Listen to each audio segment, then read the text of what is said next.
السلام عليكم ورحمة الله وبركاته. وعليكم السلام ورحمة الله وبركاته.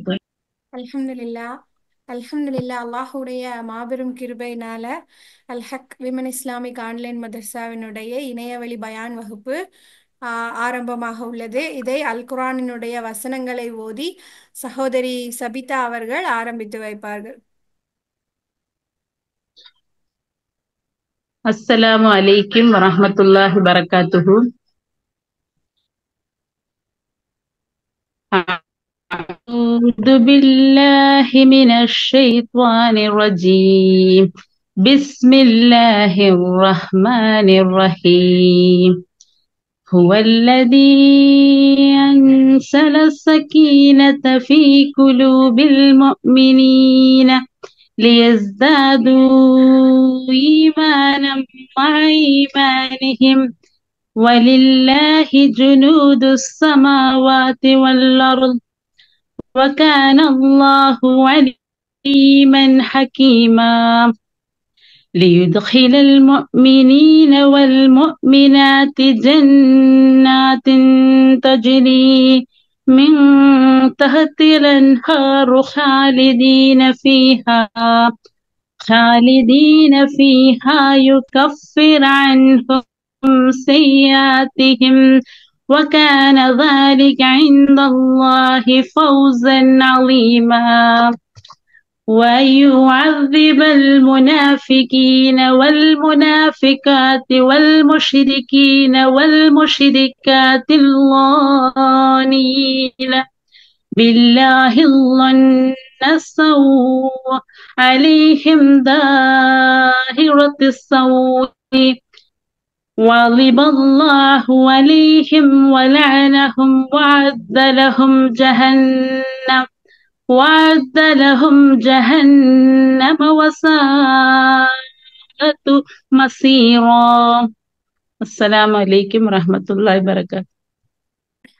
அடுத்ததாக துவக்க உரை சகோதரி சஜிலா அவர்கள் துவக்க உரை ஆற்றுவார்கள். அஸ்ஸலாமு அலைக்கும் வரஹ்மத்துல்லாஹி வபரகாத்துஹு. எல்லாம் வல்ல அல்லாஹ்வின் கிருபையால் 2024-2025ற்கான பயான் வகுப்பு இனிதே ஆரம்பமாக உள்ளது. அல்ஹக் உமன்ஸ் இஸ்லாமிக் ஆன்லைன் மதர்சாவின் சார்பாக தங்களுக்கு கொடுக்கப்பட்ட தலைப்புகளில் தங்கள் பயான்களை எடுத்துரைக்க வந்திருக்கும் சகோதரிகளையும் அதனை செவியேற்று தங்கள் வாழ்வில் செயல்படுத்த அமர்ந்திருக்கும் சகோதரிகளையும் இக்கல்லூரியின் சார்பாக வரவேற்றுக் கொள்கிறேன். அஸ்ஸலாமு அலைக்கும் வரஹ்மத்துல்லாஹி வபரகாத்துஹு. அடுத்ததாக சகோதரி ருமானா ஆலிமா மறுமை சிந்தனை அவசியமே என்ற தலைப்பில் உரையாற்றுவார்கள். إن الحمد لله نحمده ونستعينه ونستغفره ونعوذ بالله من شرور أنفسنا ومن سيئات أعمالنا من يهدي الله فلا مضل له ومن يضلله فلا هادي له وأشهد أن لا إله إلا الله وأشهد أن محمدا عبده ورسوله أما بعد فأعوذ بالله من الشيطان الرجيم بسم الله الرحمن الرحيم يا أيها الناس اتقوا ربكم الذي خلقكم من نفس واحدة وخلق منها زوجها وبث منهما رجالا كثيرا ونساء واتقوا الله الذي تساءلون به والأرحام إن الله كان عليكم رقيبا رب اشرح لي صدري ويسر لي أمري واحلل عقدة من لساني يفقهوا قولي ربي زدني علما.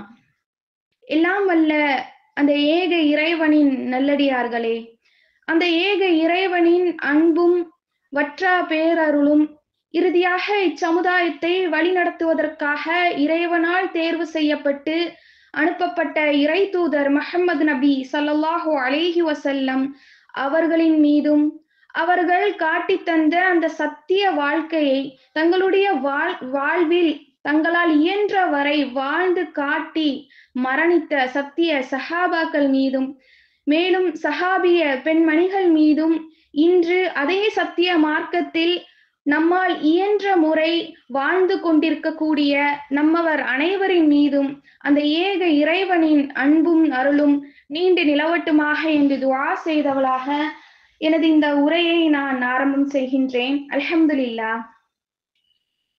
எல்லாம் வல்ல அல்லாஹ்வின் கண்ணியமிக்க நல்லடியார்களே, ஏக இறைவனால் அங்கீகரிக்கப்பட்ட இந்த இஸ்லாமிய மார்க்கம் பல்வேறுபட்ட கட்டளைகளையும் கோட்பாடுகளையும் உள்ளடக்கியதாகவும் மேலும் பல்வேறுபட்ட அறிவுரைகளை கொண்டதாகவும் இந்த இஸ்லாமிய மார்க்கத்தை இறைவன் நமக்கு கொடுத்திருக்கான் இல்லையா? இந்த இஸ்லாமிய மார்க்கத்தில் மிக முக்கியமான நோக்கமாகவும் ஒருவர் அந்த இஸ்லாத்தை ஏற்ற மாத்திரத்திலே அதன்படி செயல்படுவதற்காக இறைவனாலும் இறை தூதராலும் சொல்லி காட்டி தந்த முறைப்படி தங்களுடைய வாழ்க்கையில் அதை செயல்முறைப்படுத்துவதற்கு முன்பாக தங்களுடைய உள்ளத்திலே மிக ஆழமாக பதிய வைக்கக்கூடிய ஒன்றுதான் இந்த மறுமையினுடைய சிந்தனை, இந்த மறுமையினுடைய வாழ்க்கை.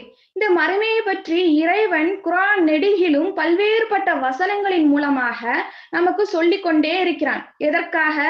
சிந்திச்சு பாருங்க, நான் சொல்ற விஷயங்களை நீங்க என்ன செய்யுங்க, சிந்திச்சு பாருங்கன்னு சொல்லிட்டு தன்னுடைய வார்த்தை மூலமாக குர்ஆனில் பல வசனங்களின் மூலமாக நமக்கு வலியுறுத்துகிறான். அதில் ஒரு வசனம் இறைவன் என்ன சொல்றான்? வலாஹிரத்து ஹைரு வஅபகா. இந்த மறுமையில் கிடைக்கக்கூடிய இந்த வாழ்க்கை என்பது அதுதான் ஒரு சிறந்ததொரு வாழ்க்கை, அதுதான் நிரந்தரமானதும் கூட அப்படின்னு சொல்லிட்டு என்ன செய்யறான் இறைவன். இது ஒரு வசனம் தான். இதே போன்று பல்வேறுபட்ட வசனங்களின் மூலமாக மறுமையை நீங்கள் சிந்திக்க வேண்டும் என்பதற்காக இறைவன் என்ன செய்யறான், அழகான முறையில வசனத்துகளை கொட்டி கிடக்குது குர்ஆன்ல. ஆனா நாம தான் என்ன செய்யறோம், சிந்திக்க மறுப்பவர்களாகவும் அதை பற்றிய சிந்தனையை நம்பால் கொண்டு வருவதற்கும் நாம என்ன செய்யறோம், ஒரு பூட்டை வாங்கி போட்டுக்கிட்டு இருக்கிறோம் இல்லையா? ஒரு மனிதன் வாழ வேண்டும் என்று சொன்னால், வாழ்வதற்கு ஆசைப்பட வேண்டும் என்று சொன்னால், அது அந்த ஆகிரத்தில் நிரந்தரமாக வாழணும் அப்படிங்கிறதுக்காக தான் நாம என்ன செய்யணும், ஒவ்வொரு முஸ்லிமான அடியார்களும் வாழ வேண்டும். இந்த உலகத்தினுடைய இந்த வாழ்க்கையானது ஒரு அற்ப சுகம், அது ஒரு அற்பமான ஒரு வாழ்க்கை. அதையும் இறைவன் என்ன செய்யறான், குர்ஆன்ல சொல்லி காட்டுறான் இல்லையா? இந்த உலக வாழ்க்கை அப்படிங்கிறது ஒரு அற்ப சுகம் தான், ஒரு அற்பமான வாழ்க்கை தான். இதை விட சிறந்தது ஒரு வாழ்க்கை நாளை மறுமையில் என்ன செய்யும், உங்களுக்கு கிடைக்கும். அதிலும் நீங்கள் தேர்வு செய்யப்பட்டு விட்டால் எவ்வாறு? அல்லாஹ் சொல்லி தந்த கட்டளையின்படியும் இறை தூதர் முஹம்மது நபி ஸல்லல்லாஹு அலைஹி வஸல்லம் அவர்கள் காட்டி தந்த வழிகாட்டுதலின்படியும் உங்களுடைய வாழ்க்கையை நீங்கள் அமைத்து கொண்டால் நிச்சயமாக அதனுடைய கூலி மிக பெரியதொரு கூலியாக நாளை மறுமை நாளிலே உங்களுக்கு கிடைக்கும் என்றும் இறைவன் சொல்லி காட்டுறான். எங்க கிடைக்கும்? இந்த உலகத்திலயா? நாளைக்கு அந்த மறுமையில நிரந்தரமாக இருக்கக்கூடிய அந்த மறுமையில நம்முடைய அந்தஸ்துகள் உயர்த்தப்பட்டு அந்த சொர்க்கத்தை அடையக்கூடிய பாக்கியவான்களாக நாம என்ன செய்வோம், இருப்போம். இப்ப அந்த வாழ்க்கைக்காக நாம இன்னைக்கு போராடுறோமா, இல்ல அந்த வாழ்க்கையை நாம விரும்புறோமான்னு கேட்டா கிடையாது. யோசிப்போம். ஆனா அதன்படி செயல்படுத்துவதற்கான வாய்ப்புகள் இருந்தும் அதை பயன்படுத்தாதவர்களாக சில நேரங்கள் என்ன செய்யறோம், சரிந்து கிடைக்கக்கூடியவர்களாக இருக்கிறோம். இந்த உலகத்தினுடைய வாழ்க்கை தான் பெரிது, இதுதான் நிரந்தரம் என்று, அது அழியக்கூடிய வாழ்க்கைன்னு தெரிஞ்சும் அதுதான் நிரந்தரம்ங்கிற அடிப்படையில என்ன செய்யறாங்க, ஒரு சில பேர் அதில் மூழ்கி கிடக்கக்கூடியவர்களாக என்ன செய்யறாங்க, இருக்கிறாங்க. இப்படி உலக வாழ்க்கையை விட மறுமையினுடைய வாழ்க்கை தான் சிறந்த வாழ்க்கை என்று சொல்லப்படக்கூடிய பல்வேறுபட்ட செய்திகளை நாம என்ன செய்யறோம், குர்ஆனிலும் சரி ஹதீஸ்களின் மூலமாகவும் சரி நாம என்ன செய்யறோம், கேள்விப்படக்கூடியவர்களாக இருக்கிறோம்.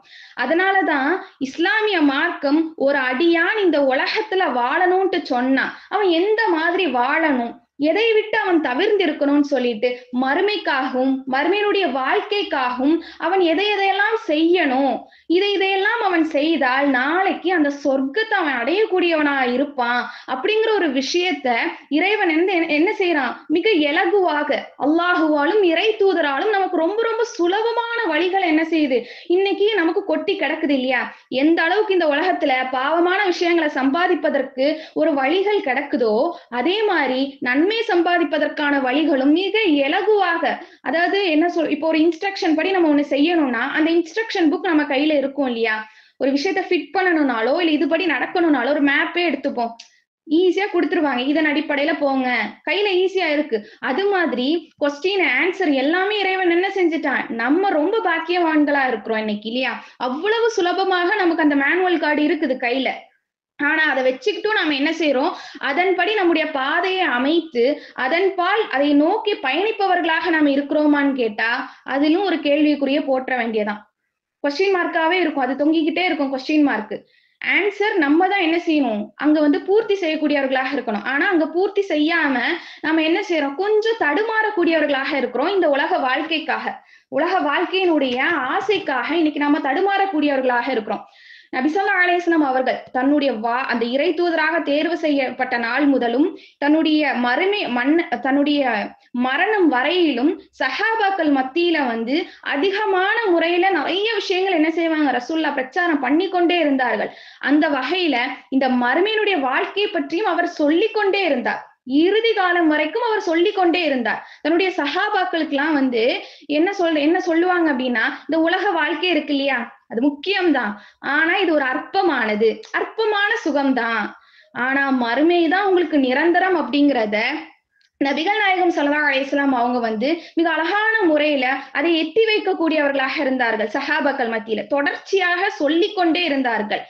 இதன் காரணத்தால் நபி ஸல்லல்லாஹு அலைஹி வஸல்லம் அவர்கள் சொன்னதின் அடிப்படையில அந்த நபி தோழர்கள் இருக்காங்க இல்லையா, அவங்களுடைய வாழ்க்கையில என்னென்ன சின்ன சின்ன இடை கிடைத்தாலுமே அதை பூர்த்தி செய்யக்கூடியவங்களா இருந்தாங்க.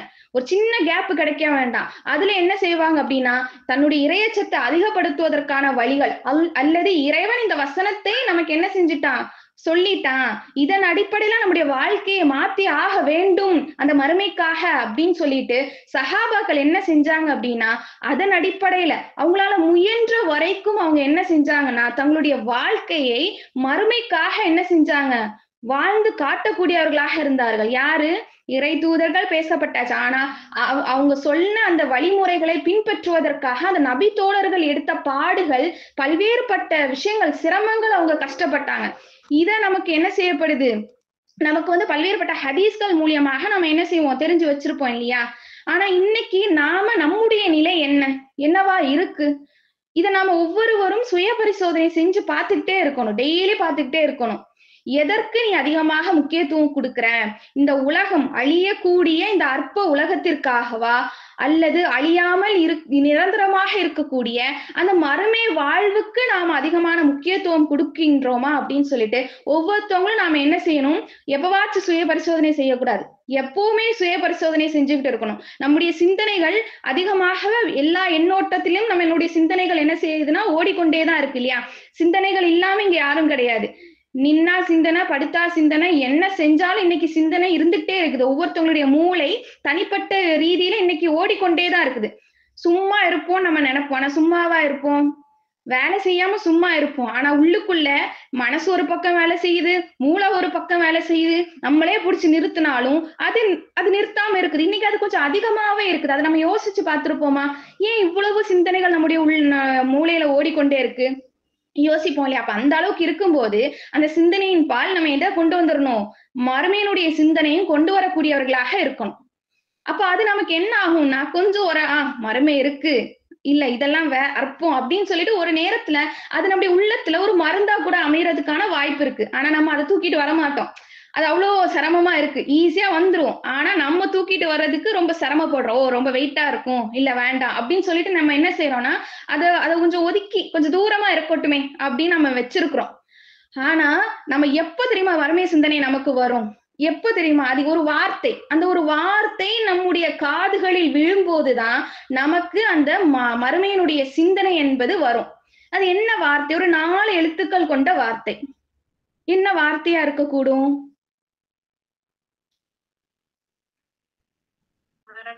மரணம். அந்த மரணம் அப்படிங்கிற ஒரு செய்தி நம்முடைய காதுகளில் விழும்போதுதான் மறுமை அப்படிங்கிற சிந்தனை நமக்கு வருது. மன்னரையினுடைய வேதனை எப்படி இருக்குங்கிறது வருது இல்லையா. இதுல நம்ம யாருமே மறுப்பு சொல்லிட முடியாது. ஒரு மரண செய்தி வந்துடுச்சுன்னா ஒரு பயம் நமக்கு வரும்.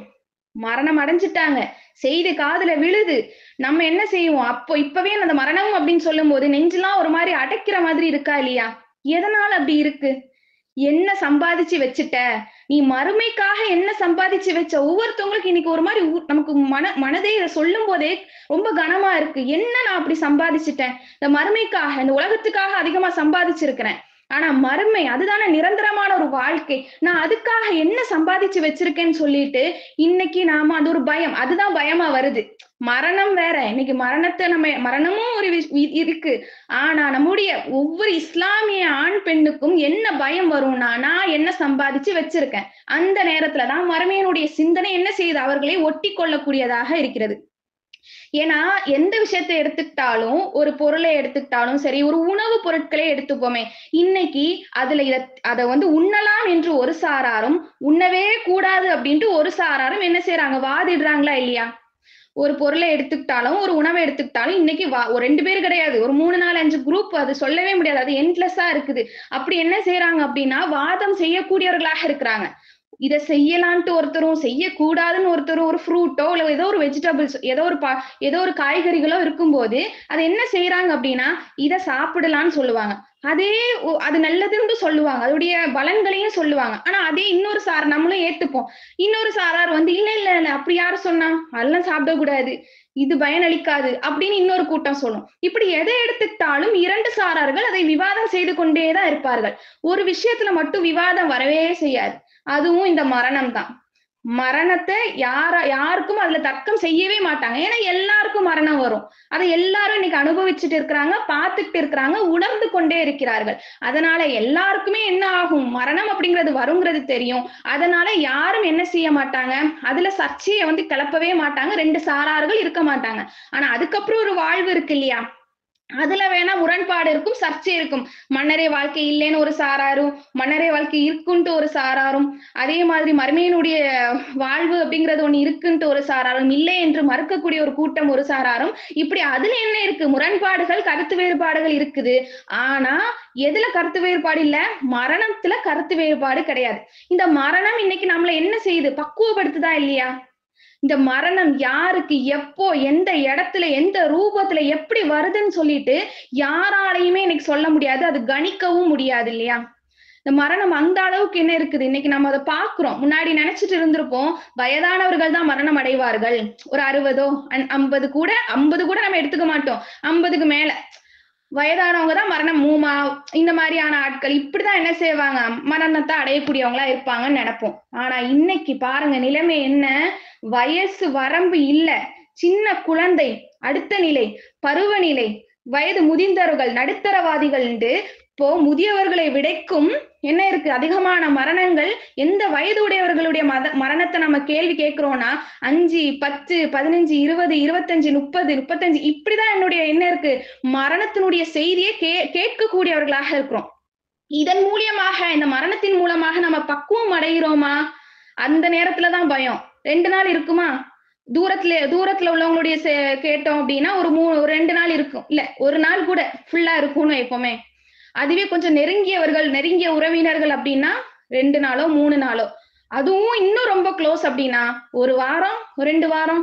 அதுக்கப்புறம் நம்ம என்ன செஞ்சிருவோம், பழையபடி நம்முடைய வாழ்க்கைக்கு, இயல்பு நிலைக்கு சென்று விடுவோம். அந்த பயம் வந்து அவ்வளவு நாட்கள் தான் இருக்குது. அந்த அளவுக்கு அப்ப நம்ம இதை யோசிக்கணுமா இல்லையா? ஏன் இந்த அளவுக்கு நம்ம வந்து இருக்கிறோம், ஏன் இந்த சிந்தனையை நம்ம எப்பவுமே கொண்டு வரக்கூடாது, நம்ம யோசிக்க மறந்துடுறோம். ஏன்னா உலகத்தினுடைய ஆசைகள் நம்முடைய கண்களை என்ன செய்யுது, மறைக்க கூடியதாக இருக்கிறது. வெப்பம் இருக்கும் பொழுது என்னவா இருந்துச்சு, மரணமா இருந்துச்சு இல்லையா? இதுக்கு முன்னாடி உள்ள காலத்துல நம்ம பார்த்தோம் இல்லையா, இதுக்கு முன்னாடி போன மாதங்கள்ல என்ற அந்த ஒரு நாட்டிலே 51 டிகிரி செல்சியஸ்ல அந்த வெப்பம் இருந்த காரணத்தினால எவ்வளவு மரணங்கள், அந்த ஹாஜிகள் நம்ம பார்த்தோம் இல்லையா, உம்ரா செய்யக்கூடியவர்கள், ஹஜ் செய்யக்கூடியவர்களுடைய அந்த நிலைமையை பார்த்தோம் இல்லையா? வெறும் ஒரு 50 அல்லது 51 டிகிரிக்கே நம்முடைய உடல் தாங்கி கொள்ள முடியாமல் அதோடைய ரிசல்ட் என்னவா இருந்துச்சு, மரணமா இருந்துச்சு. அப்போ நாளைக்கு நம்முடைய தலைக்கு மேல் சூரியன் வைக்கப்படும், எவ்வளோ டிகிரியில இருக்கும்ட்டு சொன்னா 6000 அல்லது 7000 டிகிரி. நினைச்சு பாருங்க, 51 50 எங்க இருக்கு, அதுக்கே நம்முடைய உடல் தாங்க முடியல, மரணம் அடையக்கூடிய நிலைமையில இருக்கும் பொழுது 6000 7000 கிட்ட வருமா? இல்லையா? அந்த அளவுக்கான டிகிரியில என்ன இருக்கு அப்படின்னா அந்த வெப்பம் வந்து இருக்குமா நாளைக்கு மறுமையில. அப்ப நம்ம அந்த மறுமையினுடைய இந்த மாஷர் மைதானத்துல ஒவ்வொருத்தவங்களும் நிழல் கிடைக்காதான்னு சொல்லிட்டு நம்ம என்ன செய்வோம், தேடுவோம். அங்க ஒரே ஒரு நிழல் மட்டும்தான் மிஞ்சும். என்னது? அர்ஷுடைய நிழல், அல்லாஹுடைய அந்த சிம்மாசனத்தினுடைய நிழல் மட்டுமே என்ன செய்யும், நாளை மறுமையில மிஞ்சக்கூடியதாக இருக்கும். அங்க ஒருத்தங்க இளைப்பாற வேண்டும் என்று சொன்னால் அது அல்லாஹுடைய அர்ஷ்ல தான் நம்ம இளைப்பாற செய்ய முடியும். ஆனா அது எல்லாருக்கும் கிடைச்சிடாது இல்லையா? அதை பற்றி ரசூலா சொல்லும்போது சொல்றாங்க, ஒரு சில சாராருக்கு அங்க என்ன செய்யப்படும், அந்த நிழல் கொடுக்கப்படும். அதுல இறைவன் என்ன செய்வானா, இதுல உட்காருங்க அப்படின்னு சொல்லிட்டு நிழல் கொடுப்பானா. அதுல ஒரு நபர் யார் அப்படின்னா ஷாபுன், ஒரு வாலிபர். ஆணாக இருந்தாலும் சரி பெண்ணாக இருந்தாலும் சரி, ஒரு வாலிபருக்கு என்ன செய்யப்படுமா, அந்த நிழல் வாலிபர் சார்ந்த அந்த ஒருத்தவங்களுக்கு என்ன செய்யப்படுமா, வாலிப பருவத்தில் இருக்கக்கூடிய ஆணாக இருந்தாலும் பெண்ணாக இருந்தாலும் அவர்களுக்கு என்ன செய்யப்படும், அந்த நிழல் அர்ஷனுடைய நிழல் கொடுக்கப்படும். ரசூலா சொல்றாங்க, நஷாஃபி இபாதத்தில்லா. எதனால தெரியுமா அந்த ஷாபுன், அந்த வாலிபருக்கு வந்து நிழல் கொடுக்கப்படுகிறது? அவருடைய இளமை பருவத்திலே அல்லாஹ்வின் வழிபாட்டிலே தன்னுடைய இளமையை அவங்க வந்து கழித்தாங்களாம். இதை யோசிச்சு பார்க்கணும். நம்முடைய இளமை பருவம் என்னவா இருந்துச்சு? இளமை பருவத்துலதான் ஆசைகள் அதிகமாக ஊடுருவக்கூடிய ஒரு வயதாக இருக்குது. அந்த வயதுலதான் பல்வேறுபட்ட ஆசைகளுக்கு நாம என்ன செய்வோம், அடிபணிந்து போகக்கூடியவர்களாக, சில நேரங்களில் அதில் கொள்கையில் உறுதி இல்லாமல் நம்ம என்ன தடம் புரள்வதற்கான வாய்ப்புகள் எல்லாமே அந்த இளமை பருவத்துலதான் இருக்குது. அப்ப அந்த இளமை பருவத்துல எவர் ஒருவர் இறைவனும் இறைவனுடைய தூதரும் சொல்லி காட்டியபடி தன்னுடைய வாழ்க்கையை அமைத்து கொண்டு போறாங்களோ அவர்களுக்கு நிழலே இல்லாத அந்த மறுமை நாளில் அல்லாஹுடைய அந்த அர்ஷினுடைய நிழல் கிடைக்கும். எவ்வளவு பெரிய பாக்கியம்! அந்த இளமை பருவம் ரொம்ப கடினமானது இல்லையா? நம்ம என்ஜாய் பண்ற வயசு. அந்த நேரத்துல அவ்வளோ ஆசைகள் நமக்கு இருக்கும், இதை பண்ணலாம் அதை பண்ணலாம். முன்னாடி உள்ள காலகட்டத்துல கூட ஓரளவுக்கு நம்ம அச்சம் கொண்டவர்களாக சரியோ தவறோன்னு ஒரு திக்கா நம்ம என்ன செய்வோம், ஒரு விஷயத்த செய்வோம் இளமை பருவத்துல. இன்னைக்கான இளம் சமுதாயத்தை நம்ம எடுத்தோம் அப்படின்னா, இளைஞர் எடுத்துக்கிட்டோம் அப்படின்னா, இன்னைக்கு நம்ம பாக்குறோம் இல்லையா, யாரும் பார்க்காம இல்ல, நம்ம கண்ணுக்கு தேடி தேடி வருது. இன்னைக்கான இந்த இளம் தலைமுறை எவ்வாறு இருக்கின்றது? சர்வ சாதாரணமாக இன்னைக்கு என்ன செய்யறாங்க, பாவத்தை சம்பாதிக்கிறாங்க. பெயர் அளவுக்குள்ள முஸ்லீமா இருக்கிறாங்க. நம்ம ஒரு விஷயத்தை எத்தி வைத்தாலும் நம்மை வேற ஏதோ ஒரு பழிச்சொல் மூலியமாக நம்ம என்ன செய்யறாங்க, பழியாக்கக்கூடியவர்களாக இருக்கிறாங்க. முஸ்லீம் அந்த மதத்தை, அந்த இஸ்லாமிய அந்த மார்க்கத்தை வந்து வேறு விதமாக பரப்பி கொண்டிருக்கிறார்கள். பாக்குறோம், பல்வேறுபட்ட செய்திகள்ல பாக்குறோம். இன்னைக்கு ரீல்ஸ் அப்படிங்கிற ஒரு கான்செப்ட் வந்து அந்த அந்த இளம் சமுதாயத்தை அடியோடு நொறுக்கக்கூடியதாக இருக்கிறது. அந்த மர்மையினுடைய சிந்தனையில சுபானல்லாஹ் அதை யோசிக்கும் போது ஒரு விதமான அச்சம் இருக்குது. இவர்களுக்கு மர்மையினுடைய இந்த சிந்தனையே இல்லாம இருக்கிறாங்களே, இந்த அளவுக்கு இவங்க இப்படி எல்லாம் வந்து செய்யறாங்களே, தன்னுடைய ஆடையில குறைபாடா இருக்கிறாங்களே, இதை காட்டுனாதான் இந்த மாதிரியான ஒரு சூழல்ல நம்ம வாழ முடியும் அப்படின்னு இந்த உலகத்தினுடைய மோகத்துக்குள்ள போறாங்களே இறைவா அப்படின்னு நம்ம என்ன செய்யப்படுது, நமக்கு ஒரு மாதிரியான சங்கடங்களை வந்து இன்னைக்கு கொடுக்குது.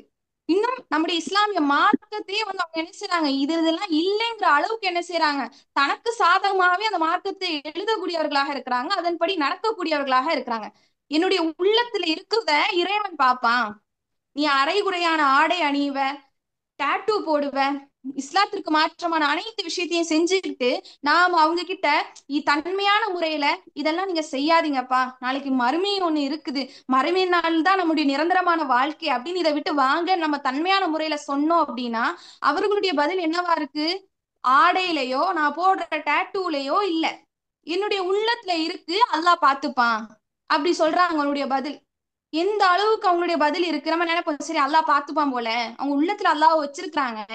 ஆனா வெளியில ஆடைகள், இது அல்லாஹ் சொன்னானா? நீ அல்லாஹ் உள்ள வச்சிருக்க இல்லையா? உள்ளத்துல ஒரு நபரை நம்ம வைக்கும் பொழுது அந்த நபருக்காக நம்ம என்னெல்லாம் செய்வோம், நம்முடைய கணவனா இருக்கட்டும் குழந்தைகளா எல்லாரையும் உள்ளத்துலதான் வச்சிருக்கிறோம், அன்பு அப்படிங்கிற ஒரு விஷயத்துல வச்சிருக்கோம்.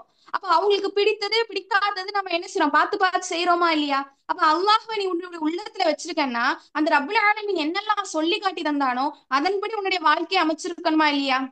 நீ உள்ளத்துல வச்ச அந்த இறைவன் இந்த ஆடை போட சொன்னானா? பச்சை குத்தி கொள்வதற்கு சொன்னானா? பச்சை குத்தி கொள்வதற்கான கேள்வி கேட்கும் பொழுது பதில் இவ்வாறு வருகிறது. இப்ப எப்படிலாம் அவங்க யோசிக்கிறாங்க? இன்னைக்கு அவ்வாறு இருக்குது நம்முடைய இளம் சமுதாயம். அதான் இளமை பருவத்துல தடுமாறக்கூடிய வழிகள் அன்னைக்கு கொட்டி கிடந்ததை விடைக்கும் இன்னைக்கான காலகட்டத்துல ரொம்ப அழகான முறையில ரொம்ப அழகா என்ன செய்யுது, வழிகாட்டக்கூடியதா இருக்குது. மறுமைக்கான வழியும் நமக்கு காணுது. ஆனா எங்க பார்க்க முடியுது அப்படின்னா, இந்த உலகத்தினுடைய கதவுகளை எல்லாம் தாண்டிதான் போக வேண்டியதா. எங்கேயோ ஒரு மூலையில கதவு தெரியுது, அதுவும் இலகுவான முறையில காட்டப்படுது. ஆனா ஒரு மூலையில என்ன இருக்குன்னா அந்த கதவானது இருக்குது. இந்த உலகத்தினுடைய கதவுகள் எல்லாம் ஈஸியா கடந்தாதான் அந்த கதவை நம்ம என்ன செய்ய முடியும், எட்ட முடியும். ஆனா இங்க நமக்கு ஈஸியா உலகத்துல உடைய பல்வேறுபட்ட வழிகள் நம்மளை ஈர்க்கக்கூடியதாக இருக்கு இல்லையா, அதுல நம்ம ஈஸியா விழுந்துடக்கூடாது. இது கிடையாது நம்முடைய வாழ்க்கை. மறுமையில நம்முடைய வாழ்க்கை இருக்குன்னு சொல்லி நம்ம என்ன செய்யணும், நிலையானவர்களாக, அதில் உறுதி வாய்ந்தவர்களாக, இரையச்சமுடையவர்களாக நாம இருந்தோம்னாலே பாதி விஷயங்கள் நம்ம அல்லாஹுடைய உதவியால ஓரளவுக்குனாலும் நம்ம முயற்சி செய்து சரியான முறையில நம்ம என்ன செய்யலாம், நம்முடைய வாழ்க்கையை அமைச்சுக்கலாம்.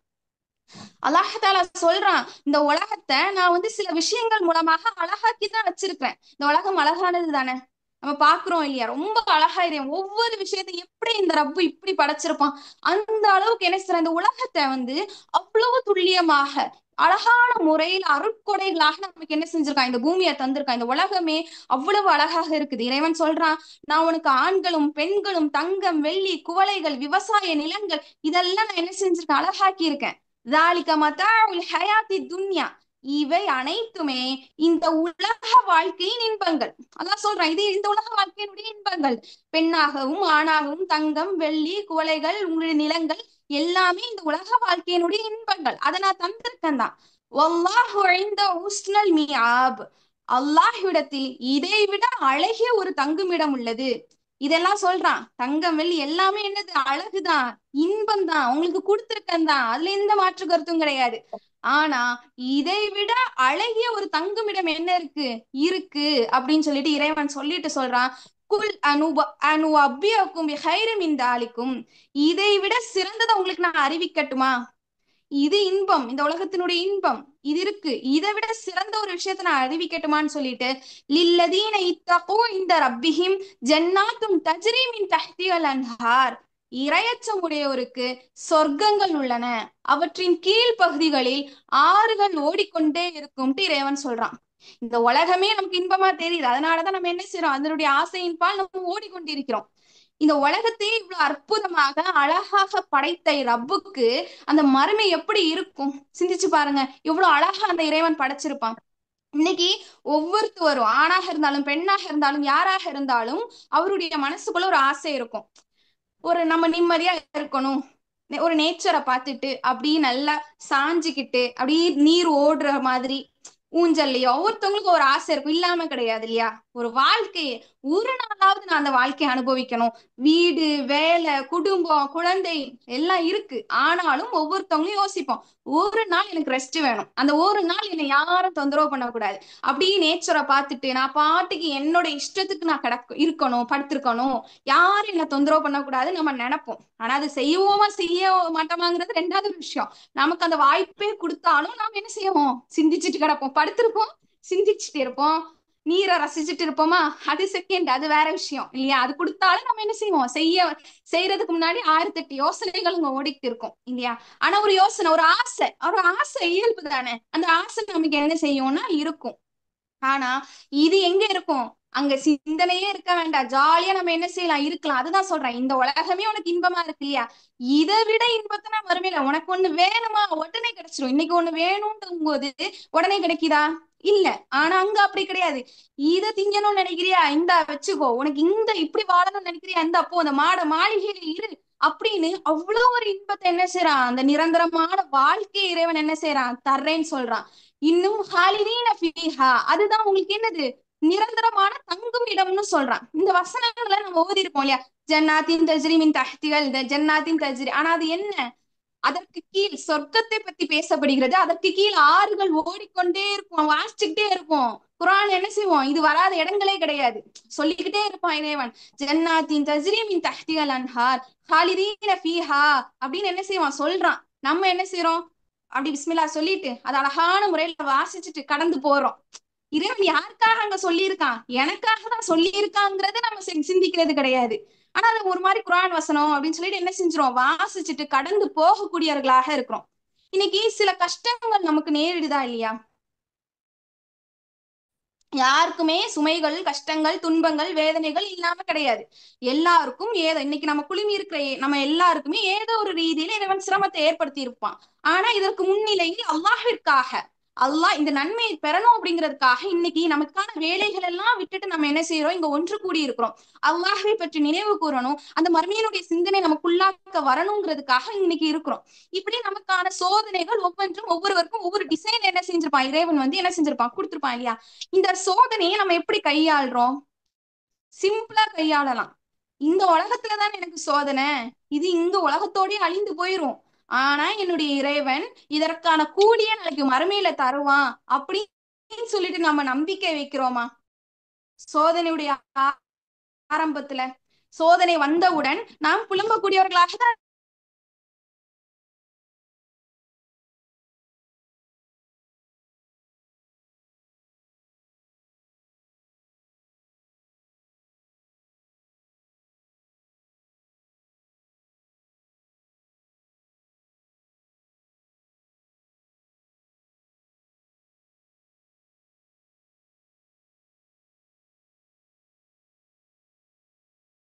முறைப்படி நாம கையாண்டோம் அப்படி அது ஒரு சிறந்த ஒரு வாழ்க்கையாக, நம்ம ஒரு நிரந்தரமான வாழ்க்கையாக நமக்கு அமையக்கூடியதா இருக்கும். நபி தோழர்கள் மற்றும் நபி தோழியர்களுடைய வாழ்க்கை இதற்கு சான்றாக இருக்குது. அவங்களுடைய சோதனையை அவங்க எப்படி கையாண்டாங்க அப்படின்ட்டு. இப்னு அப்பாஸ் வழியா அவங்க வந்து நபி அவர்களுடைய மரணத்திற்கு பின்னாடி அத்தொஹா இப்னு அபி ரபாஹா அப்படிங்கிற ஒரு சஹாபி கிட்ட கூப்பிட்டு சொல்றாங்க, சொர்க்கத்திற்குரிய ஒரு பெண்மணியை நான் உங்களுக்கு அறிவிக்கட்டுமா அப்படின்னு சொல்லிட்டு என்ன செய்யறாங்கன்னா, ரசூல்லாட்ட அந்த ஒரு சாரி அத்தா இப்னு அபி ரபாஹா அப்படிங்கிறவங்க கிட்ட வந்து என்ன செய்யறாங்கன்னா, இப்னு அப்பாஸ் ரலியல்லாஹு அன்ஹு அவங்க வந்து சொல்றாங்க, சொர்க்கத்திற்குரிய ஒரு பெண்மணியை நான் வந்து அறிவிக்கிறேன் அப்படின்னு சொல்லிட்டு. அப்போ ஒரு கருப்பு நிற பெண்மணியை சுட்டி காட்டி இவங்க சொர்க்கத்திற்குரியவங்க அப்படின்னு சொல்லிட்டு என்ன செய்யறாங்கன்னா, அந்த சஹாபி வந்து சொல்றாங்க. இந்த பெண்மணி ரசூலுல்லாஹி ஸல்லல்லாஹு அலைஹி வஸல்லம் அவங்களுடைய காலத்துல என்ன செஞ்சாங்கன்னா, ரசூல்லாட்ட வந்தாங்க. ரசூல்லாட்ட வந்துட்டு அவங்க என்ன சொன்னாங்கன்னா, இது நம்ம பல்வேறுபட்ட சந்தர்ப்பங்கள்ல பல்வேறுபட்ட உரைகள்ல நம்ம கேள்விப்பட்டிருப்போம். என்ன சொல்றாங்க அப்படின்னா, யார் ரசூலுல்லாஹ், எனக்கு இழுப்பு நோய் இருக்கு, அது வந்து எனக்கு இறைவன்கிட்ட வந்து அதற்காக நீங்க என்ன செய்யுங்க, இறைவன்கிட்ட வந்து பிரார்த்தனை செய்யுங்கள், அது எனக்கு முழுமையாக குணமடைய வேண்டும் அப்படிங்கிறதுக்காக ரசூல்லாட்ட வந்து சொல்றாங்க. இப்ப ரசூல்லா என்ன சொல்றாங்க, நீ பொறுமையா இருந்துட்ட, இந்த விஷயத்துல நீ பொறுமையா இருந்த அப்படின்னா நிச்சயமாக உனக்கு சொர்க்கம் உண்டு அப்படின்னு அவங்க ஒரு வாக்கு சொல்றாங்க. உண்டோ இல்லையோ அது ரெண்டாவது, அவங்க நம்பிக்கை வைக்கிறாங்களே அந்த பெண்மணி, அந்த பெண்மணியுடைய பதில் என்னவா இருந்துச்சு, அப்ப நான் பொறுமையா இருக்கிறேன், நீங்க துவா செய்ய வேண்டாம், இழுப்பு நோய் போகணும்ட்டு நீங்க எனக்கு துவா செய்ய வேண்டாம், நான் பொறுமையா இருக்கிறேன், ஏன்னா எனக்கு சொர்க்கம் கிடைக்கும்ல. இன்னைக்கு நாம அப்படி சொல்லுவோமா? இல்ல இல்ல வேண்டாம் எனக்கு சொர்க்கம் கிடைக்கும் அப்படி சொல்லுவோமா? இதையும் தாங்க நான் அதுக்காக எல்லா இடத்துல நான் என்ன செய்யறேன், துவா செய்யறேன்னு தான் நம்முடைய பதில் இருந்திருக்கும் இல்லையா. இதையும் நான் வச்சிருக்கிறேன், நம்ம தான் விட மாட்டோமே. எந்த ஒரு விஷயத்திலயுமே ரெண்டு சாரார்கள் இருக்கிற மாதிரி ரெண்டு விருப்பம் நமக்கு இருக்கும். ஒரு விஷயத்த சூஸ் பண்றதுக்கு ரெண்டும் நல்லா இருக்கு, ரெண்டே எடுத்துக்கிட்டா நல்லா இருக்கும் அப்படின்னு இருப்போம் இல்லையா. அப்ப இந்த நிலைமை வரும்போது உலகமும் வேணும், நாளைக்கு மறுமையும் வேணும்ன்றத நம்முடைய பதில் இருக்கும். ஆனா அவங்களுடைய பதில் என்னவா இருந்துச்சு, அடுத்த மாத்திரத்துல யோசிக்க கூட, நம்மளாவது யோசிப்போம், யோசிக்க கூட இல்ல, சொர்க்கமா அந்த வார்த்தை வந்துட்டா ரசூலுடைய வாயில இருந்து, ரசூலா நான் பொறுமையா இருக்கேன் யார சொல்லலாம், எனக்கு நீங்க சொர்க்கத்தை கொடுத்தா மாதிரி, எனக்கு சொர்க்கம் இருக்குன்னு சொன்னீங்க இல்லையா, அதுவே போதுமானது, நான் பொறுமையா இருக்கிறேன் அப்படின்னு சொல்றாங்க. சொல்லிக்கிட்டு இன்னொரு ரெக்வஸ்டா என்ன ரசூல்லாட்ட வந்து வைக்கிறாங்க அப்படின்னா, ஆனா நான் வந்து இந்த இழுப்புனை வரும்போது என்னுடைய ஆடைகள் என்ன செய்யுதுன்னா விலகக்கூடிய சூழ்நிலை, அது ஒரு மான பிரச்சனை இல்லையா, அது விலகாமல் இருப்பதற்காக நீங்க என்ன செய்யுங்க, அல்லாஹ்விடத்துல எனக்காக பிரார்த்தனை செய்யுங்கள் அப்படின்னு சொல்லிட்டு அவங்க கேட்கிறாங்க. அதற்காக ரசூலா என்ன செய்யறாங்க, துவா செய்யறாங்க. இது புகாரில பதிவு செய்யப்பட்ட செய்தி. இந்த ஹதீஸ கேள்விப்பட்டிருப்போம், சிறு வயது முதலாக நம்முடைய காதுகளில் இது விழுந்திருக்கும். ஆனா நம்ம அதை வந்து எடுத்திருப்போமான்னு கேட்டா இல்ல. இன்னைக்கும் கேள்விப்பட்டிருக்கோம், ஓகே அவ்வளவுதான். ஆனா இதனுடைய படிப்பினை என்ன, இந்த நபி தோழியர் அந்த அவங்களுக்கு சொர்க்கம்னு சொன்ன மாத்திரத்திலே அவங்க அந்த சோதனைய வேண்டாம், நான் கஷ்டப்பட்டாலும் பிரச்சனை இல்ல, மறுமையில எனக்கு கிடைக்கும் உள்ள கூலி, மறுமை உண்டு ரசூலா சொல்லிட்டாங்களேன்னு சொல்லிட்டு அவங்க என்ன செய்யறாங்க, மறுமைக்காக அந்த இலக்கை வச்சு என்ன செய்யறாங்க, இந்த சோதனையை வந்து அனுபவிக்கிறேன்றாங்க.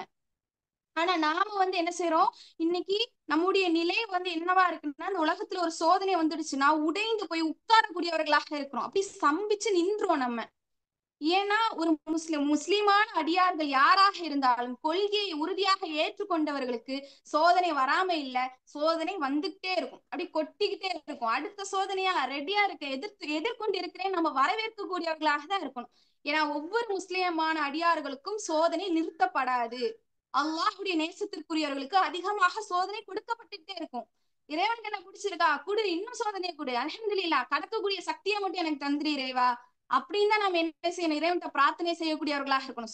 சோதனை வராம நின்றுடுச்சுனாதான் இஸ்லாமிய அடியார்களா ஒவ்வொரு இறையச்சவாதிகளாக இருந்தாலும் சோதனை இல்லைன்னா என்ன சோதனையே வரல, அல்லாஹ்க்கு நம்மளுக்கு பிடித்தமானவர்களா இல்லையோ அப்படிங்கிற சிந்தனை வரணுமே தாண்டி சோதனை வரல அல்ஹம்துலில்லாஹ் அப்படி சொல்லிடக்கூடாது.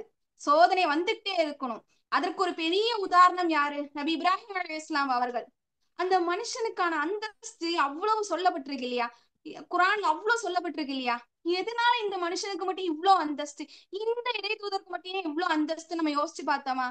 அந்த இறை தூதர் உணர்வு பூர்வமான முறையில ஒரு உணர்வுல அவருக்கு சோதனை இருக்குது. பல்வேறுபட்ட சோதனைகளும் உணர்வு பூர்வமா அவருக்கு வந்துருச்சு. ஒரு உணர்ச்சியில சோதனை வந்துச்சுன்னா நாம இன்னைக்கு துவண்டு போய் உட்கார்றோம். வேற எதுலனாலும் கூட ஒரு உணர்வு ரீதியா நமக்கு ஒரு சோதனை வந்துச்சுன்னா நம்மளால அதை ஏற்றுக்கொள்ளவே முடியல. அந்த அளவுக்கு நம்ம என்ன செய்யறோம், சிரமப்பட.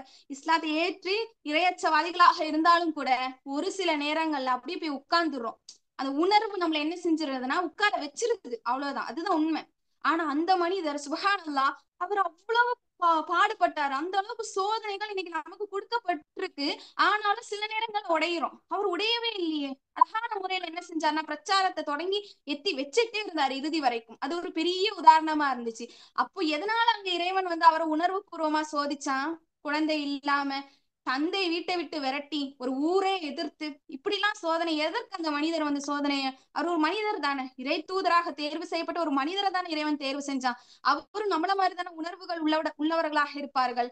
அப்ப எந்த அளவுக்கு அவருக்கு அவருடைய உறுதி இருந்திருக்கும். எதனால சோதிச்சான்? கொள்கையில அவர் உறுதியா நிக்கிறாரா? சிறு வயதிலே அவர் உறுதியா நின்றார் இல்லையா, அதனாலே இறைவன் அடுத்த கட்டத்தை சோதனையை கொடுத்தான். அதுலயும் அவர் வென்றெடுத்தார். அடுத்து ஒரு சோதனை கொடுத்தான், அதுலயும் வென்று எடுத்தார்.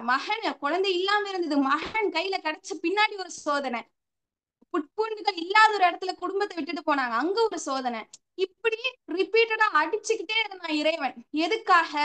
அந்த மனிதர் எந்த அளவுக்கு கொள்கையில உறுதியா இருக்காரோ அதை உறுதிப்படுத்தி கொண்டே இருப்பதற்காகவோ அல்லது இந்த உறுதி குலையுதா இல்லையான்னு பார்ப்பதற்காகவும் இறைவன் என்ன செஞ்சுட்டு இருந்தான், சோதனை கொடுத்துட்டே இருந்தான். அதே போலதான் நமக்கும் என்ன செய்யப்படும், சோதனையானது கொடுக்கப்பட்டுட்டேதான் இருக்கும். ஒரு சோதனை கடந்து போயிட்டோமா, ஒரு மலையே பின்னாடி தூக்கி போட்டுட்டு அடுத்த மலை என்ன வருது பாறாங்கல்ல, என்ன வரட்டும் பாத்துக்கிறேன், அல்ஹம்துலில்லாஹ், அடுத்த கடந்து போறதுக்கான சக்தியை இறைவன் கொடுக்கட்டுன்னு சொல்லிட்டு நாம கடந்து போகணும்.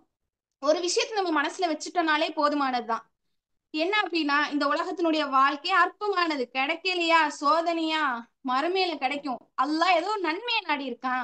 ஒரு விஷயம் நம்ம யோசிச்சு பாருங்க, அந்த நேரத்துல யோசிக்க மாட்டோம். சோதனை எல்லாம் முடிஞ்சு ஒரு மாசமோ ஒரு 2 வாரமோ கழிந்ததுக்கு பின்னாடி, ஓ இதனாலதானா, அப்ப நான் தப்பிச்சேன் அப்படி நம்ம என்ன செய்யும், இந்த இடத்துல நான் இருந்திருந்தேனா, அல்ஹம்துலில்லாஹ் அல்லாஹ் காப்பாத்தினா 2வது ஒரு 3வது வாரமோ ஒரு மாசம் கழிச்சோ ஒரு வருஷம் கழிச்சோ அந்த அல்ஹம்துலில்லாஹ் வார்த்தை அப்போ வரும். அப்போ நமக்கு சோதனை வந்துருச்சுன்னா அல்ஹம்துலில்லாஹ் ஏதோ ஒரு நன்மை இறைவன் நாடி இருக்கு, அவ்வளவுதான், சிம்பிள். அதை முடிச்சுட்டு நம்ம என்ன செஞ்சுட்டோம், கடந்துட்டோம்னாலே பாதி சோதனை முழுசா என்ன இவங்க சொல்றாங்க, நம்ம சோதனை நமக்கு. ஒவ்வொருத்தவங்க கிட்டே நான் ஒரு சோதனை கேட்டா ஒவ்வொருத்தவங்களுக்கு ஒரு சோதனை இருக்கும். எனக்கு ஒரு சோதனை, உங்களுக்கு ஒரு சோதனைன்ட்டு நமக்கு இருக்கும். ஒவ்வொருத்தவங்களுடைய சோதனை கேட்கும்போது நம்முடைய சோதனை இப்படி இருக்கும், குட்டியா இருக்கும். ஓ அவங்களுக்கு பெருசு, அவங்க இன்னொருத்தவங்கிட்ட கேட்டா அவங்க சோதனை இவ்வளவு ஆயிரும். இப்படிதான் இருக்கு நிலை. ஆனா அவங்க சோதனை கொடுக்குறான். ஆனா நம்ம என்ன செஞ்சிடக்கூடாது, உடைஞ்சு போய் உட்கார கூடாது. அதுதான், அல்லாஹ்வை நம்பி இருந்தா நிச்சயமாக அல்லாஹ் கைவிடவே மாட்டான். இன்னைக்கு உலகத்துல யார நம்பி இருந்தாலும் கைவிட்டுருவாங்க ஒரு கட்டத்துல. ஆனா இறைவன் நம்முடைய ரப்புல் ஆலமீன் நிச்சயமாக நம்ம கைவிடவே மாட்டான். அவனை நம்பி நம்ம உறுதியா இருந்தோம்னா அவன் என்ன செய்வான், நமக்கு அல்லாஹ் போதுமானவன் அப்படிங்கிற வார்த்தையை சொன்னா அவன் நம்ம கூடயே இருப்பான். இந்த உலகத்துல கிடைக்கலையா, வேண்டாம் விட்டுருவோம், உலகத்துல வேண்டாம், அது அழிஞ்சிருமே, நாளைக்கு மறுமையில கிடைக்கும், சொர்க்கத்துல சந்தோஷமா இருப்போம், அல்ஹம்துலில்லாஹ் எனக்கு அது போதும் அப்படின்ட்டு நம்ம என்ன செஞ்சிடணும், கொண்டு அந்த சிந்தனையை வந்துட்டோம்னாலே நமக்கு இயல்பாகவே பாதி பிரச்சனை நமக்கு என்ன செஞ்சிரும், 100% இருக்குதா, மறுமையை நம்பி மறுமையில நிரந்தரமா இருப்போம், மறுமையில கொடுப்பான்னு சொல்லிட்டு நம்ம எண்ணணும் அப்படின்னா பாதி 50% நம்முடைய மனசு கொஞ்சம் ஆறுதல் படும், கொஞ்சம் அமைதி ஆகும். சரி, அதை யார்கிட்டையும் டிஸ்கஸ் பண்ணக்கூடாது. நமக்கும் நம்முடைய மனசுக்குமான போராட்டமா இருக்கணும். இன்னொருத்தவங்கிட்ட சொன்னா இருக்கிற நம்பிக்கையும் குலைச்சிருவாங்க. நீ ஏன் அப்படி நினைக்கிற, நீ ஏன் இப்படி நினைக்கிற, அதை பெருசாக்குவாங்களே தவிர அல்லாஹ்வுக்காக பொறுமையா இருமா அப்படி சொல்றது ரொம்ப குறைவானவர்கள் தான் இருப்பாங்களே தாண்டி ரொம்ப அதிகமானவர்கள் எப்படி இருப்பாங்கன்னா ஏத்தி விடுறவங்களா தான் இருப்பாங்க. அதனால நம்ம யார்ட்டையும் சொல்லக்கூடாது. அல்லாஹுக்கும் நமக்குமான உரையாடலா இருக்கணும் அந்த சோதனையில. இன்னும் இந்த முஸ்லிம்களை பதிவு செய்யப்பட்ட ஒரு செய்தி, உஹது போர்க்களம். இந்த உஹது போர்க்களத்தை நம்ம பார்த்திருப்போம் இல்லையா, கேள்விப்பட்டிருப்போம் இல்லையா. இந்த உஹது போர்க்களத்துல அல்லாஹுடைய அந்த அறிவுரையை வந்து சிலர் என்ன செஞ்சாங்கன்னா அலட்சியம் ஒரு அலட்சியம் செஞ்சுட்டாங்க. சரியா, அந்த உஹது போர்ல என்ன செஞ்சுட்டாங்கன்னா முஸ்லிம்கள் சில அலட்சியம் செஞ்சுட்டாங்க. அந்த அலட்சியம் செஞ்ச காரணத்தினால இஸ்லாமியர்களுக்கு ஒரு மிக பெரிய ஒரு தோல்வி என்ன செஞ்சாங்க இந்த உஹது போர்ல வந்து அவங்க சந்திச்சாங்க. இந்த உஹர் போர் வந்து பத்ரு போருக்கான ஒரு பதிலடியா தான் என்ன செஞ்சாங்க இந்த முஷ்ரிக்கீன்கள் வந்து ஒரு பதிலடியா தான் வச்சாங்க. ஏன்னா பத்ரு போர்க்களத்துல அவர்கள் வென்றார்கள் முஸ்லிம்கள். உஹது போர்க்களத்துல இங்க வந்து முஹாஜிர்கள் அந்த முஷ்ரிக்கீன்கள் தான் என்ன செஞ்சாங்க அப்படின்னா வெல்லக்கூடியதுக்கான வாய்ப்பு அதிகமா இருந்துச்சு. பத்ரு போர்ல வென்றுட்டோம், இறைவன் இதுலயே நமக்கு உதவிசான ஒரு பொழுதுபோக்கு ஒரு அலட்சியமாக என்ன செஞ்சுட்டாங்க முஸ்லிம்கள் வந்து கவனக்குறைவாக இருந்துட்டாங்க. இதனுடைய விளைவாக பழி தீக்கணும் அப்படின்னு சொல்லிட்டு உஹது போர்க்களத்துல இறை மறுப்பாளர்கள் வந்தாங்க இல்லையா, அவங்க அவ்வளவு கொடூரமாக என்ன செஞ்சாங்கன்னா இந்த உஹது போர்ல இருக்கக்கூடிய முஸ்லிம்களை வந்து தாக்கி கொண்டாங்க. இன்னைக்கு வந்து பாலஸ்தீன்ல நடக்குது இல்லையா, அது ஒரு காட்சி தான். அதுவே நம்முடைய மனம் தாங்கி கொள்ள முடியவில்லை. எவ்வளவு பெரிய ஒரு ரணத்தை நமக்கு ஏற்படுத்துது அந்த ஒரு காட்சிகள். நம்ம சில நேரங்கள் அதை பார்க்கறதுக்கான சக்தி கூட நமக்கு இல்லை. அந்த அளவுக்கான விஷயங்கள் இன்னைக்கு நடந்துட்டு இருக்குது. இதே இதுதான் உஹது போர்லயும் நடந்துச்சு. உஹது போர்ல என்ன பண்றாங்க அப்படின்னா ஒருத்தவங்க இறந்துட்டாங்க அப்படின்னா சரி இறந்துட்டாங்களேன்னு விட்டுட்டு போகல, குத்தி குத்தி குத்தி அவங்களுடைய முகங்கள் சிதைக்கப்பட்டு எத்தனையோ காயங்கள் அவங்களுடைய அந்த இறந்துட்டாங்க தான். ஆனாலும் என்ன செய்யறாங்க, கத்தியை கொண்டோ ஈட்டியை கொண்டோ வாளை கொண்டோ மறுபடியும் மறுபடியும் என்ன செய்யறாங்க, அதை சிதைக்கிற அளவுக்கு என்ன செஞ்சுறாங்க, இறந்தவங்களை சிதைக்கிற அளவுக்கு அவங்க அவங்களுடைய வெறி தாக்குதலை வந்து அவங்க என்ன செஞ்சாங்க அந்த உஹது போர்க்களத்துல வந்து முஷ்ரிக்கீன்கள் வந்து காட்டுனாங்க. அவ்வளவு ஆவேசப்பட்டு அவங்க செஞ்சுட்டு மறுபடியும் மறுபடியும் இறந்தார்கள் என்று தெரிந்தும் அவர்கள் என்ன செய்யறாங்க செஞ்சுட்டு இருக்கிறாங்க. அனஸ் பின் நலர் ரலியல்லாஹு அன்ஹு அவங்களுடைய உடம்புல வந்து அம்பால் குத்தப்பட்டும் வாளால் குத்தப்பட்டும் ஈட்டியால் குத்தப்பட்டும் 80க்கும் மேல என்ன இருக்குது அவங்களுடைய காயங்கள் அவங்களுடைய உடல்ல இருக்கு. எந்த அளவுக்கான ஒரு கொடூரமா அவங்க என்ன செஞ்சிருக்காங்க, கொலை செஞ்சிருக்காங்க. இப்ப அந்த அளவுக்கான விஷயத்த அவங்க ஏன் அங்க போய் அவங்க சந்திக்கிறாங்க, ஏன் அந்த போர்க்காலத்துல உயிர் போகும் தெரியும், ரெண்டு விஷயத்துக்காக தான் போறோம். ஒண்ணு வெற்றி கிடைக்கும், இல்லைன்னா மரணம் பரிசா கிடைக்கும். ரெண்டையும் உறுதியா நம்பிதான் அவங்க அந்த போர்க்களத்திலே என்ன செய்யறாங்க அவர்கள் போகக்கூடியவர்களாக இருக்கிறார்கள். அதில் அவர்களுக்கு நேர்ந்தது என்ன, 80க்கும் மேற்பட்ட காயங்கள். அந்த காயங்கள் மட்டும் இல்ல, 80க்கும் மேல என்ன கத்தியாலையும் ஈட்டியாலையும் வாழாலையும். அப்ப நிலைமை மரணமா தான் இருக்கும், சிதைக்கப்பட்டதாக இருக்கும். இன்னும் ஜாபிர் ரலியல்லாஹு அன்ஹு அவங்களுடைய தந்தை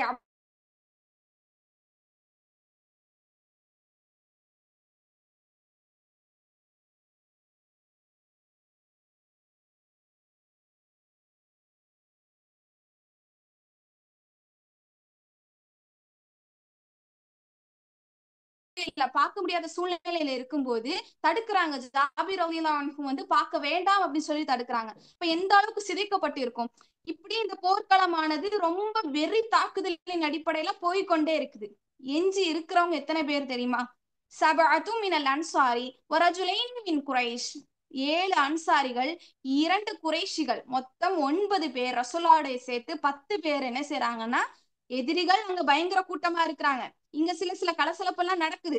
இந்த மாதிரி வெறி தாக்குதலின் அடிப்படையில சில பேர் என்ன செய்யறாங்க பயந்து என்ன செய்யறாங்க இல்ல அப்படின்னு சொல்லிட்டு போயிடுறாங்க. ஆனா ரசூலுல்லாஹ்வோட இருக்கிறது 9 பேர். அந்த 9 பேர்ல 2 குறைஷிகள் 7 அன்சாரி தோழர்கள் என்ன செய்யறாங்க ரசூலுல்லாஹ்ட்ட வந்து இருக்கிறாங்க. அங்க தாக்குதல் பயங்கரமா இருக்கு, ஆட்களும் அதிகமாகவே இருக்கிறாங்க. அப்ப ரசூலுல்லாஹி ஸல்லல்லாஹு அலைஹி வஸல்லம் அவங்க வந்து ஒரு வார்த்தையை வந்து சொல்றாங்க. என்ன வார்த்தை தெரியுமா, மை யரது அன்ன ஃபலஹுல் ஜன்னா அவ் ரஃபீகன் ஃபில் ஜன்னா. ரசூலா என்ன சொல்றாங்க அப்படின்னா, இவர்களிடம் இருந்து நம்மை காப்பாற்ற போவது யார், அதாவது அடுத்தது யார் போர்க்களத்தை சந்திக்க போறீங்க, அதுதான் ரசூலுல்லாஹி கூற்றா இருந்துச்சு. இவர்களில் இருந்து நம்மை காப்பாற்ற போவது யார், இந்த இஸ்லாமிய சமுதாயத்தை காப்பாற்ற போவது யார், அவருக்கு சொர்க்கம் உண்டு அல்லது சொர்க்கத்தில் எனக்கு பக்கத்தில் இருப்பார், நண்பனாக இருப்பார். ரசூலுல்லாஹி என்ன சொல்றாங்க, இந்த இந்த இந்த இஸ்லாமிய படையை காப்பாற்ற போவது யார், யார் போறாங்களோ அவங்களுக்கு சொர்க்கம் உண்டு, சொர்க்கத்திலே எனக்கு பக்கத்துல இருப்பாங்க, என்னுடைய நண்பனாக இருப்பாங்க. இவ்வளவு பெரிய பாக்கியம் அது சொல்லப்படுது. அங்க ரத்தம் சிந்தப்பட்டுட்டு இருக்குது, கொல்லப்பட்டாலும் சிதைக்கப்பட்டுட்டே இருக்கிறாங்க இறந்தவங்கள. அத கண்கூடாக இங்க இருக்கிறவங்க பாக்குறாங்க. பார்த்து ஒரு சில பேர் அதற்கு போக தயக்கப்பட்டுட்டு நிக்கிறாங்க, ஓடுறாங்க. ஆனா எஞ்சி இருக்கக்கூடியவங்கள்ட்ட ரசூல்லா இந்த வாக்கு சொல்றாங்க, நீங்க இஸ்லாமிய படைக்கு எதிராக போனீங்க, முஸ்லிம்களை நீங்க தாக்குறதுக்கு போனீங்கன்னா, அத களத்தை சந்திக்க போறீங்க அப்படின்னா உங்களுக்கான கூலி சொர்க்கம் இருக்கு. அந்த சொர்க்கத்திலயும் நீங்க என் கூட நண்பனா இருப்பீங்க, என் கூட இருப்பீங்கன்னு ரசூலா சொல்றாங்க. சொன்ன மாத்திரத்துல என்ன செய்யறாங்க அப்படின்னா, ஒரு அன்சாரி தோழர் போறாங்க. தோழர் போற மாத்திரத்திலே அவர் என்ன செய்யறாரு, கொல்லப்படுறாரு. ஹத்தா குத்தில சபழத்த, இப்படி ரசூல்லா 7 பேரையும் சொல்றாங்க. 7 பேரும் போயிட்டே இருக்கிறாங்க, கொல்லப்பட்டுட்டே இருக்கிறாங்க. ஒருத்தர் போறாரு, வீழ்த்தப்படுறாரு, இறந்துடுறாரு.